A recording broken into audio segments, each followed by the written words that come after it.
Well, hey guys, it's almost the end of Moist March, and I know you're dying to know, how did she do? I'm down 13 pounds this month, which is fantastic, and the wet foods, the shakes, the drinks, the soups were just the catalyst I needed. I had a feeling it was going to help if I did my 5 wet foods and then my lean and green, that I would start a losing trend again, and I did. I broke through a long-standing plateau. I had been hovering around the 70-pound mark lost for so long, and now I finally hit my 80. As much as you might think I should be celebrating 80 pounds lost, 80. I'm really not celebrating, and I'll tell you why. This time on Medifast, losing this 80 pounds, it's brought me to what I call my number wall. And I think we all have one. You have a number wall. I'm sure you have a number on the scale that you just can't seem to break through. Like it's you break your head against this number, and for whatever reason you get close to that number, and instead of sailing past it, you order pizza, or you do something to sabotage yourself. And there's all kinds of psychology related to this number wall. I don't know, maybe it's called a number wall somewhere, but that's kind of how I feel, because it's like hitting a brick wall and coming to a dead stop. And my number wall has kind of been creeping up on me, and now that I've done my Moist March, I've hit my number wall. For me, this 80 pounds, all it's doing right now is it's bringing me back to the same number I've hit 4, 5, 6 times. This is a number that I reach, and then for whatever reason, I throw in the towel and I quit. And then I regain my weight, and then some, usually. And this time, it took me 80 pounds to get back to my number wall.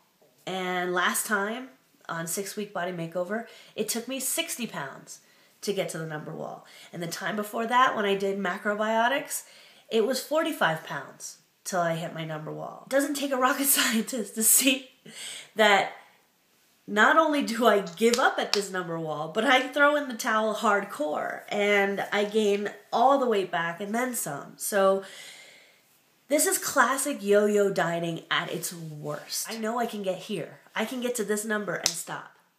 I always have. But how do I break through the number wall? And I know Daniel Cox, one of my other wonderful YouTube buddies, I'll link his video right here. He has a number wall too. I think he calls it something else, but he has a number, and he has since blown past it. Great job, Daniel, for blowing through your number wall. But I'm at my number wall, and I'm at a crossroads. So I'm not celebrating this 80 pounds. I'm not. For me, the equivalent of resetting my odometer on my car when I refill for gas. It's like hitting the reset button. I'm now basically at square one. Now is when I have to lose the rest of my weight. Like, getting to this point right now was just the precursor. This was the prerequisite to the real class, the real work. And I've already done some serious mental work in the past year. But it took me 80 pounds to get to this point. This is where I feel like this is my start. This is my starting weight. This is like where it all starts. Are you hearing me? Do you guys know what I'm talking about when it comes to a number wall? This is my ground zero. This number right here. And I have to blow past it. Otherwise, I'm going to go crazy.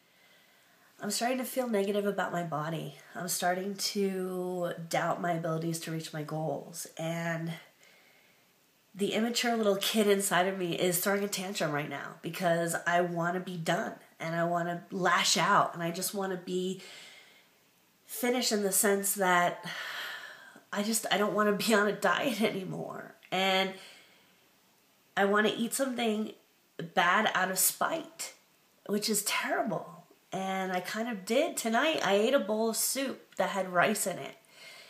Not a Medifast soup. I was out of Panera Bread, and I had soup with rice in it, which probably just totally screwed me up. So why do we do that?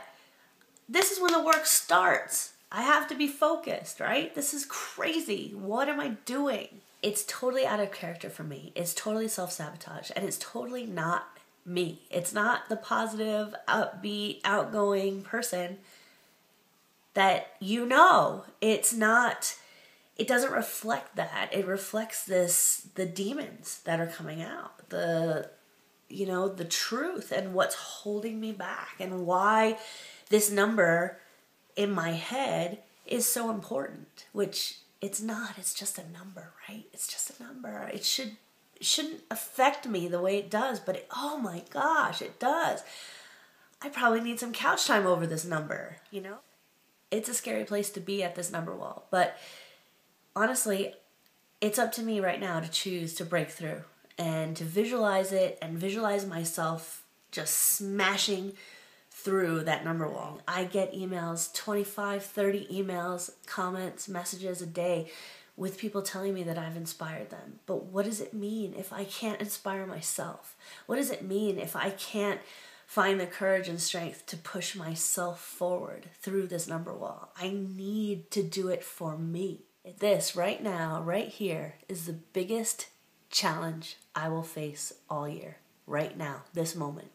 To be at my number wall and to choose to continue and to break through that number wall. I refuse to throw it away this time. I won't do it. I'm going to make it all the way through. I have the tools I need.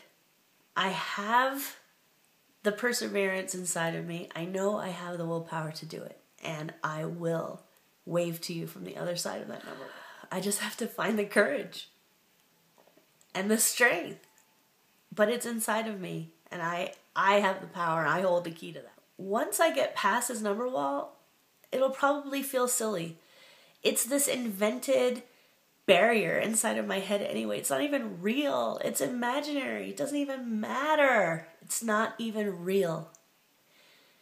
So why does it feel so hard? I know it's a self-created barrier.